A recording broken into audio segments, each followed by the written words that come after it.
Boa noite.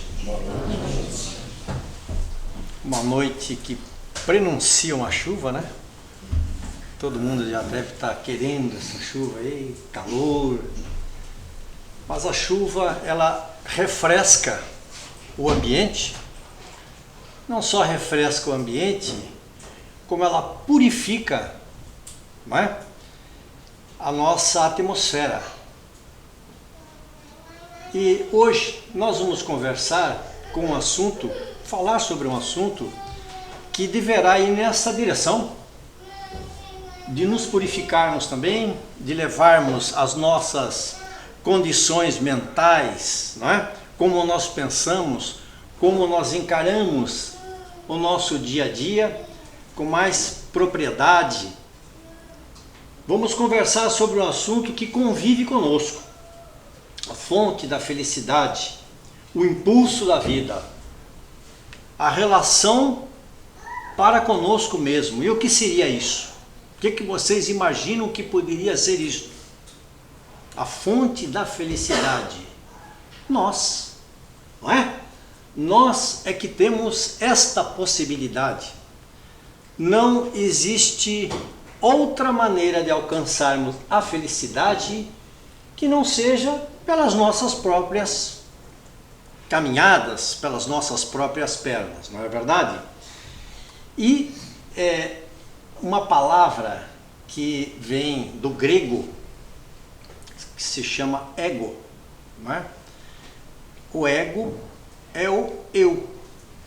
É aquela palavra pequenininha que muitas vezes ao longo da nossa existência nós deixamos de pronunciar com mais acerto o eu.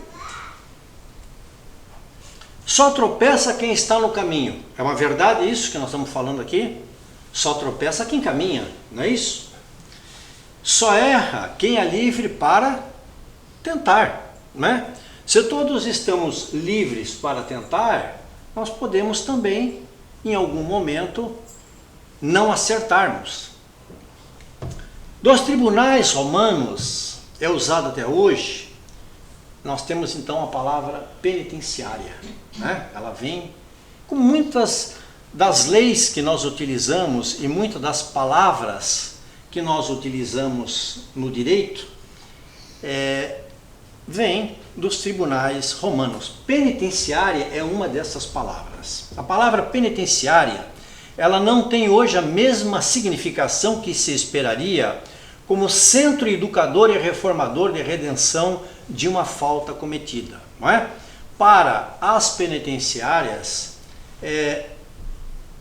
foram criadas para que houvesse uma reforma no comportamento daquele cidadão ou cidadã que havia sido enviada para lá, para que pudesse modificar, né, através de trabalhos, através de estudos e conversas, esta modificação interior. Tanto os presídios da atualidade, como muitos do passado, não lograram êxito nesses mecanismos de promoção social para recuperar e renovar estes penitentes. Nós poderíamos também fazer uma analogia com a nossa existência, não é verdade? Viemos para o planeta Terra, de uma certa forma, como penitentes. O nosso espírito vive dentro de um corpo que não pode sair deste planeta quando estamos, de certa forma, presos aqui para quê? Para evoluirmos, não é isso? Para modificarmos o nosso pensamento. À medida que o nosso corpo orgânico, à medida que ele for indo para a parte da sua finitude, para o final, o nosso espírito um dia estará livre para irmos então aos outros segmentos da espiritualidade. Mas por enquanto, nós estamos aqui para provar o quê? O que o Espiritismo chama aos seus irmãos, né, que vêm às casas espíritas, para que preste muita atenção no quê?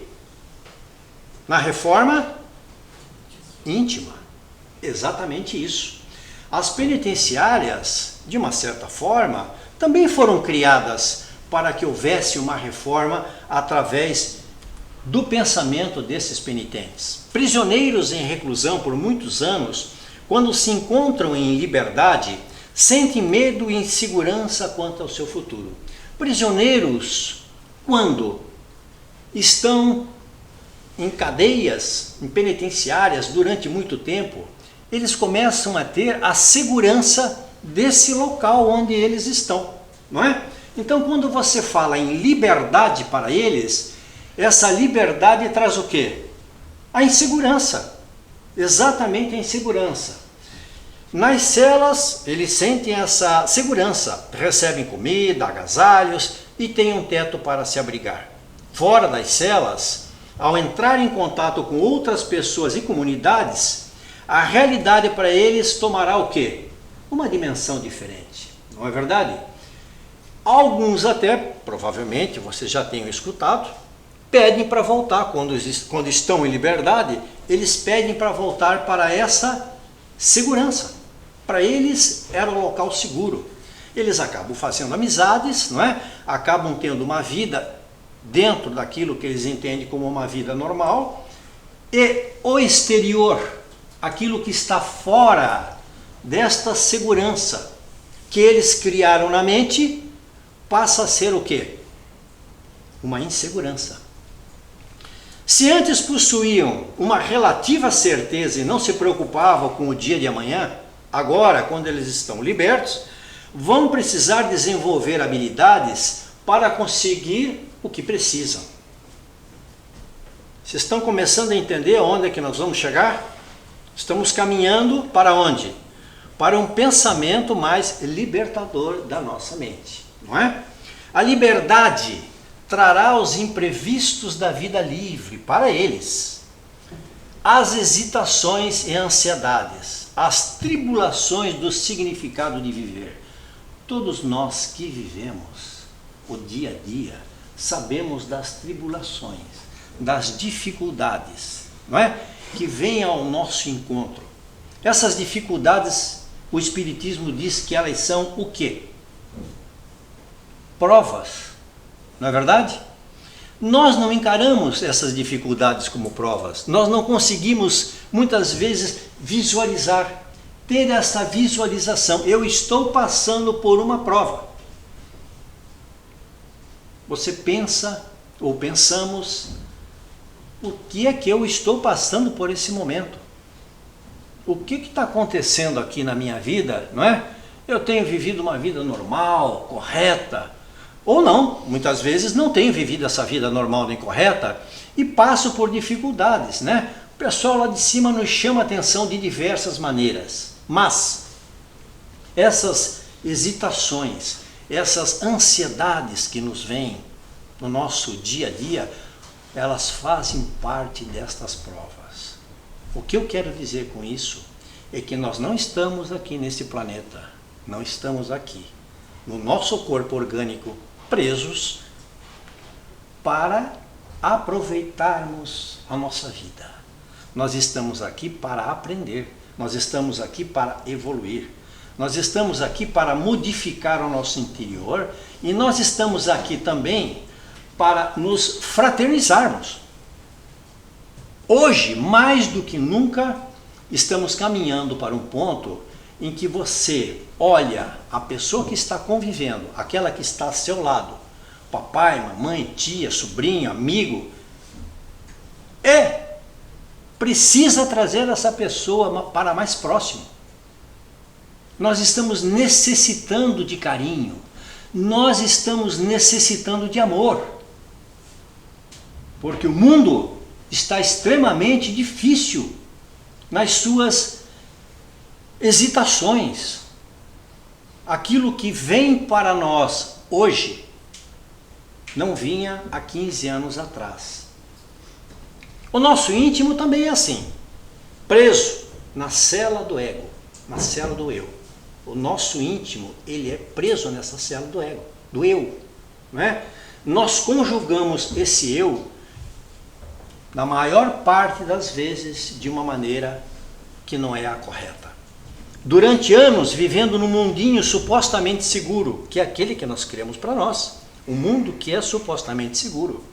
Sentimos estabilidade e bem-estar guiando-nos por nós mesmos, sem temores e desconforto. Então você começa a criar um cenário dentro da sua casa, um cenário no seu trabalho, um cenário dentro da casa espírita, onde você imagina que tudo isto está tudo correto, está tudo bem, enquanto você não for incomodado. Criamos um mundo particular para nós, para o nosso eu, não é? Abrindo mão da nossa liberdade. Vivemos num mundo interior de fachadas, de falsas oportunidades, abrigando o nosso melhor em escura cela de medo, porque nós somos hesitantes ainda. Nós hesitamos, não queremos sair do nosso conforto, da nossa busca, daquilo que nós realmente viemos fazer aqui nesse planeta, não é? Covardia, mentiras, nos deixando levar por outras pessoas ou outros pensamentos tão infantis e temerosos quanto nós. A falsa proteção da cela interior que nos remete à condição de exilados no mundo exterior.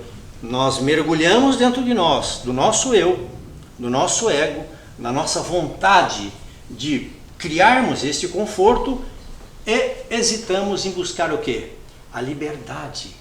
A liberdade de pensar, a liberdade de viver, das alegrias que realmente são necessárias para o espírito progredir.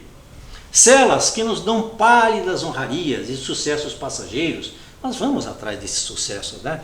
O ser ainda humano, dentro da sua primitividade, ele gosta de ser admirado, ele gosta de receber honra ao mérito, ele gosta de receber, de estar em palcos onde as outras pessoas olhem e digam: olha só, que inteligência, que pessoa diferente. Este saiu direto do céu para cá para falar. O que não é o caso dos palestrantes, né, que são os mais pecadores, não é verdade? Por isso que falam mais. Abrimos mão da nossa verdadeira liberdade para continuarmos na prisão onde nós nos encarceramos. Nós deixamos de ir em busca dessa liberdade, da alegria que nós precisamos sentir, do humor, da harmonia, do conhecimento, da verdadeira razão pela qual nós estamos aqui, para buscar o quê? Esse conforto, que muitas vezes é um conforto que você cria para não sair desse mundo, né? Mundo especial. Abrimos então mão da nossa verdadeira liberdade para continuarmos nessa prisão onde nos encarceramos. Trazem para nós o inferno íntimo, porque não nos libertam do apego, da culpa, do orgulho e da mágoa. Culpa, orgulho e mágoa. Culpa, orgulho e mágoa. Essas três palavrinhas, elas podem e normalmente fazem um mal muito grande para nós. Quando você sente culpa por alguma coisa que você fez, tome cuidado. Busque resolver esse problema. Culpa é uma das piores situações em que o ser humano pode se colocar no seu dia a dia. Culpas do passado, problemas não resolvidos ali atrás. Se você, em algum momento, parar para pensar que algo está incomodando, alguma culpa, algo que você disse para um parente, para um amigo, vá lá e resolva. Resolva. Numa palestra do Bacelli, Carlos Bacelli, em São Paulo, ele contou uma história. Eu já devo até ter contado aqui, mas eu vou repetir, porque ela é importante. Ele disse o seguinte, e é uma história real, foi contada pela espiritualidade, mas ela é uma história real. Um irmão estava numa dimensão trabalhando, e nessa dimensão, ele, com afinco, ele trabalhou tanto, ele se deu tanto, e um dia ele recebeu a visita de 2 outros irmãos que estavam vindo de uma dimensão superior à dele, onde ele estava, para dar-lhe uma boa notícia. Nós viemos para lhe dar uma boa notícia. E a boa notícia era o seguinte: pelo seu trabalho, pela sua maneira de se diferenciar aqui, ajudando os seus irmãos nessa dimensão, nós o estamos convidando então para que você possa trabalhar conosco numa dimensão acima a esta em que você está. Esse irmão ficou super feliz, muito contente, não é? Com aquela deferência. E quando é que isso vai acontecer? Ele perguntou para esses 2 irmãos. Ele falou assim: não, tem um porém aí, tem uma vírgula nessa história. Você, quando estava encarnado, você deixou lá uma fatura, você deixou um probleminha lá na Terra.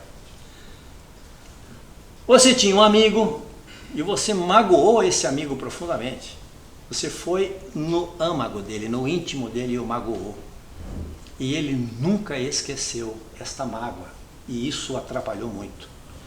Ele disse então o seguinte: mas não tem problema nenhum, eu peço perdão a ele. No sonho, não é? Vamos lá, perispírito com perispírito, vamos nos encontrar em sonho, e eu vou pedir a desculpa para ele, eu também me arrependi. Não é assim que acontece. Não é assim. Você vai precisar encarnar, encontrar com ele, não é? Vai ter que se acertar com ele, e depois então que você acertar com ele, você vai poder ascender a esta dimensão que nós viemos convidá-lo. Vocês entenderam? Essa é uma história real. Portanto, depois que eu escutei isso aí, eu liguei para muita gente. Não parei, fiquei uns 3 dias ligando. Bom, nós estamos aqui falando para vocês que você, o ego, o eu, rouba a sua própria vida espiritual. Você que rouba a sua própria vida espiritual. Você que tira de você as próprias oportunidades, não é? As celas que criamos, aquela que nos encarceramos na nossa mente, celas que isolam os sentimentos, né? Ficamos ali fechados no nosso mundinho. Nós não mostramos o nosso sentimento para os outros, que é por quê? Muitas vezes por quê? Não, se eu mostrar meu sentimento, se eu disser para ele que eu o amo, que eu sou apaixonada por ele, eu vou mostrar minha fraqueza. Eu vou mostrar uma fraqueza. Então eu não vou falar nada disso. E tem esse inverso aí também é verdadeiro, tá? Celas que disputam os cumes sociais, você coloca aquilo na sua cabeça, eu tenho que galgar, né, todos os cumes sociais. Celas que mendigam afetos, tem gente que é extremamente, eu quero afeto, eu quero carinho, eu preciso disso para viver, e aí fica atrás dos outros procurando esse carinho. Celas que disfarçam o perfeccionismo, celas que sustentam o fanatismo religioso, não é? Pessoas que colocam dentro da cabeça assim: só a igreja pode me salvar. E aí vai na igreja de manhã, de tarde, de noite, fica amigo do padre, do coroinha, toca sino e faz de tudo. O que é isso? Não é a vontade de salvar-se, não é verdade? É um mundo que ela construiu para ela, dizendo assim: esse é um mundo de conforto. Se eu fizer isso, eu vou me salvar. Celas que sustentam o fanatismo religioso, celas que confinam os bens alheios, né? Celas que ambicionam o poder público, não preciso nem dizer o que é isso aqui. Celas que estimulam a luxúria, na verdade, os prazeres excessivos, porque todo mundo diz assim: ah, não, mas isso aqui, esse prazer pode, ou aquele prazer não pode. Todos os prazeres são permissíveis, desde que você faça dentro, como diz o próprio Evangelho, de um critério. Na verdade, quando você excede os prazeres, que nós todos sabemos quais são, nós nos excedemos, nós estamos fora então do quê? Daquilo que é a parte moral do que nós podemos sentir. São sem conta de números os cárceres íntimos que parecem confortáveis, disfarçados de riquezas, de brilhos, de perfumes, joias caras, que confinam a alma, porque nós vamos atrás disso todo dia. Nós procuramos isso todo dia, tá? Impedindo a expansão da nossa liberdade de consciência. Tempos atrás nós damos importância ao que estava escrito nas revistas semanais. vocês vão lembrar do que eu vou falar, né? Nós dávamos uma excessiva importância, por exemplo, eu só estou dando um exemplo, tá? Não estou aqui diminuindo e muito menos criticando, mas um exemplo disso que nós estamos falando aqui. Revistas semanais, por exemplo, Veja, não é? Eu lembro que eu tinha um irmão que dizia assim, quando ele queria ter a certeza do que ele estava falando, ele dizia assim, pode ver na Veja, está escrito lá. Não era isso? Então, se estava escrito na Veja, era a verdade definitiva. Não é? Se estava escrito na revista Época, meu Deus, aí era uma verdade maior ainda. E na revista Caras? Quando apareciam aqueles famosos da revista Caras, né? Aí todo mundo folheava para ver como é que era a vida deles. Olha só, as lanchas, os castelos. Caras levava aquele pessoal, né, para os seus castelos e tudo mais. E a gente fazia o quê? Alimentando-se disso aí. Nós nos alimentamos. Eu vou fazer uma pergunta para vocês. O que aconteceu com essas revistas? Ficaram para trás. Na verdade, ninguém mais nem fala nisso. E por quê? Porque o mundo está avançando. Porque o mundo está caminhando numa direção diferente. Porque o mundo está mostrando para nós que esses interesses são fúteis, são vazios. Que nós precisamos caminhar para ir atrás daquilo que a nossa cabeça pensa, daquilo que nós queremos como liberdade, do conhecimento. Só o conhecimento vai trazer a verdade para o espírito. Vocês podem entrar aqui nessa casa maravilhosa, Recanto da Luz, que por sinal, muito obrigado mais uma vez pelo convite. Eu amo vir aqui. Vocês podem vir aqui 1000 vezes, escutar 1000 palestras, tomar 1000 passes. Se isso que nós estamos conversando aqui não entrar dentro do coração de vocês, não adianta nada. Não vai funcionar. Na próxima encarnação, vocês estão aqui de novo no banco da escola, aprendendo outra vez. Não é só escutar. Não é só dizer assim, não, isso está certo. É em busca disso. É difícil? Não é fácil, mas tem que ir. E onde é que estão essas verdades? E os famosos? Os famosos também envelhecem, não é verdade? Onde é que eles estão? E os reis? E as rainhas? E as princesas e os príncipes do nosso planeta?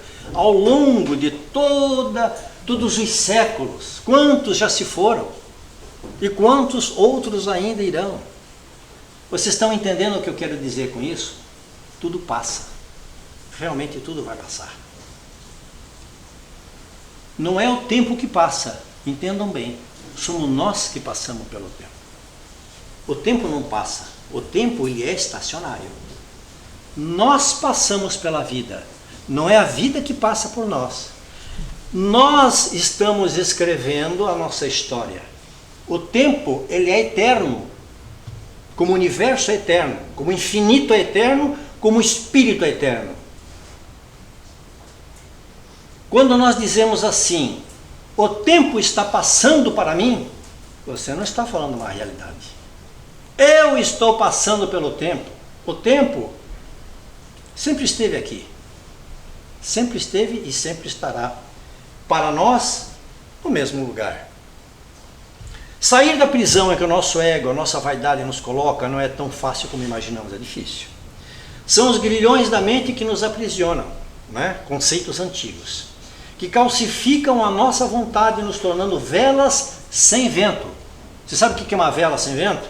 É um barco no mar, com a vela armada, sem vento, não vai para lugar nenhum, né? Tendo que transpor oceanos e não sai do lugar. Nós temos que transpor esses oceanos. Que oceanos que nós temos que transpor? Todos aqueles que nós falamos aqui no início, da nossa reforma íntima, do nosso orgulho, a nossa vaidade, a nossa falta de paixão, a nossa falta de piedade, a nossa falta de indulgência, não é? A maneira como nós olhamos para os outros, as nossas críticas, as nossas picuinhas, a nossa ruindade. Nós somos ruins ainda, estamos ruins. Aí você com o carro deixa o cara buzinar atrás de você para você ver. Hã? Mas precisamos definitivamente, nesta transição do nosso planeta, de mundo de provas e expiações para regeneração, nós precisamos mudar. Nós precisamos ir em busca disso. Trabalhar o máximo possível nesta parte aí que nós estamos conversando aqui. Ficamos conservadores, acomodados, robotizados, repetitivos, sem um duradouro conforto psicológico. É que não gosta de um sofá e uma TV, né? Mas isso, no momento de descanso, é importante. Saiu daí, complicou. O Espiritismo matou a morte. Essa frase não é minha, é do Divaldo, tá? Mas eu escutei essa frase do Divaldo esses dias, eu fiquei assim, pensando nela. O Espiritismo matou a morte. Você sabe por quê? Porque a morte não existe.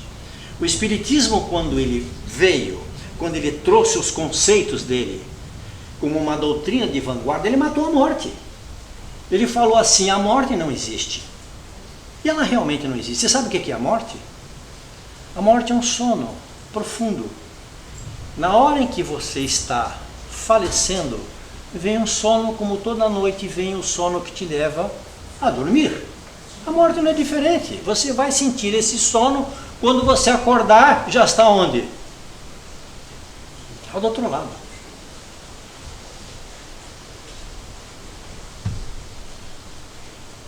Abandonar as algemas, procurar a autoabsolvição.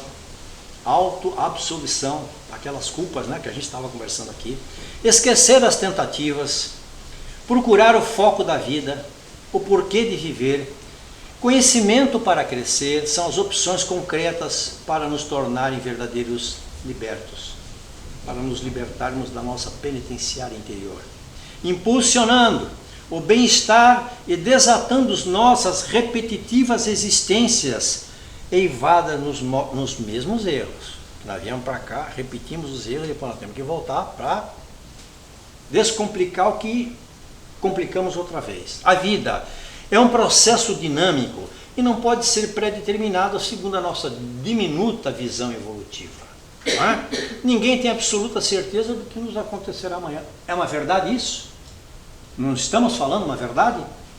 Somos impulsionados desde a nossa criação nas múltiplas existências que já tivemos, tropeçando e caminhando, errando na liberdade de tentar. Conforme os nobres emissários da codificação, só Deus é soberano, Senhor, e ninguém o pode igualar. Pois mesmo as entidades superiores que alcançaram a perfeição não possuem o conhecimento completo do futuro e prosseguem afirmando que o Espírito vê o futuro mais claramente à medida que se aproxima de Deus. À medida que nós estudarmos, fizermos um pouco desse dever de casa que a gente conversou aqui, nós vamos então iluminando a nossa mente para nos aproximarmos mais de Deus. Podemos até entender o porquê no início.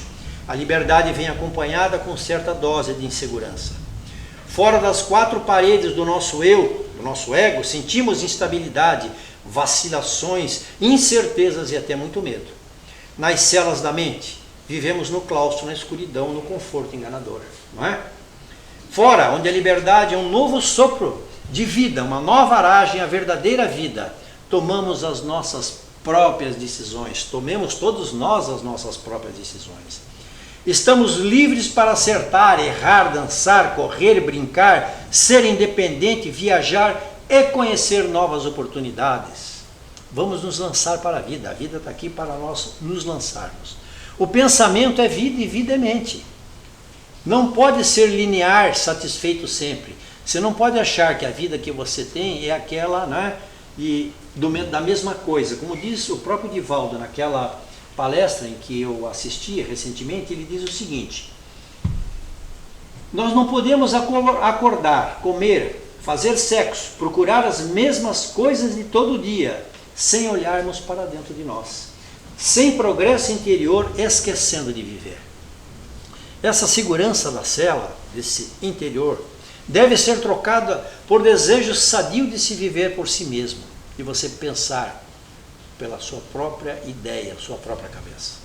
Libertando-se de obrigações, de riqueza, de fachada feliz, de casas milionárias, de carros reluzentes, de coisas breves, e que na maioria das vezes abrem as portas para que se perca o infeliz. Meus queridos irmãos, vamos nos animar, né? Somos espíritas, estamos aqui aprendendo.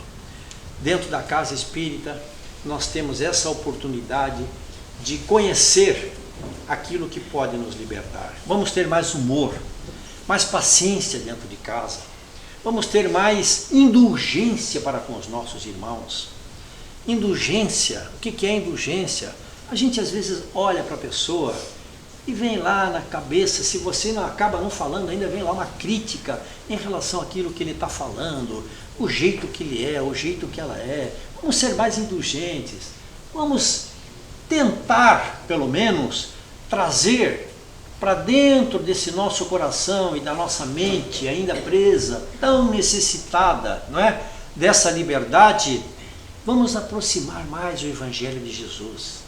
O espírita, ele tem que entender que o Evangelho de Jesus, o Evangelho que nós temos como companheiro diário, ele é a chave do cofre que abre as portas da vida eterna para nós. Muito obrigado a todos pelo carinho de sempre, que me receberam, que têm me recebido aqui nessa casa, e também pela paciência com que vocês tiveram para me escutar. Obrigado, uma boa noite para todos.